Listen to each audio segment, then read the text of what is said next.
మీరు అధికారంలో ఉన్న 10 సంవత్సరాల్లో కూడా మీరు చేసిన అవే పొరపాట్లు ఇవాళ అధికారంలోకి వచ్చినటువంటి కాంగ్రెస్ పార్టీ రేవంత్ సర్కార్ కూడా అవే పొరపాటు చేస్తా ఉంది.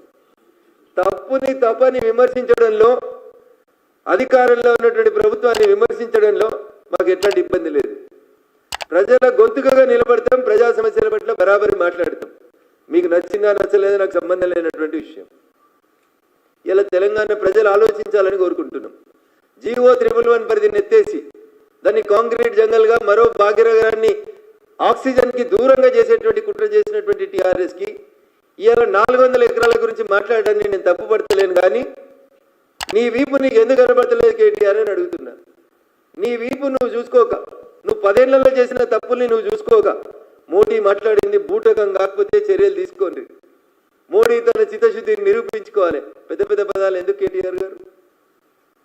మేము కూడా అనొచ్చు కదా. మరి ఈ రాష్ట్రంలో ఉన్న కాంగ్రెస్ గురించి మాట్లాడుండ్రి, ఢిల్లీ గురించి ఎందుకు మాట్లాడుతున్నారు? ఢిల్లీకి మీకు ఏం సంబంధం? మీకు ఒక ఎంపీ కూడా ఇవ్వకుండా మిమ్మల్ని సున్నాకు పరిమితం చేసిరు కదా ప్రజలు. మీరెందుకు మోడీ గారి గురించి మాట్లాడుతున్నారు? పొద్దున్న లేస్తే మోడీ గారి నామజపం లేకుండా మీరు ఒక రోజైనా ఏమన్నా మాట్లాడుతున్నారా? మీరు కానీ మీ ప్రెస్ మీట్లలో కానీ మీ ఎక్స్ పోస్టులలో కానీ మీరు మోడీ గారి గురించి మాట్లాడచ్చు, మేము కేటీఆర్ గురించి టీఆర్ఎస్ గురించి మాట్లాడొద్దా?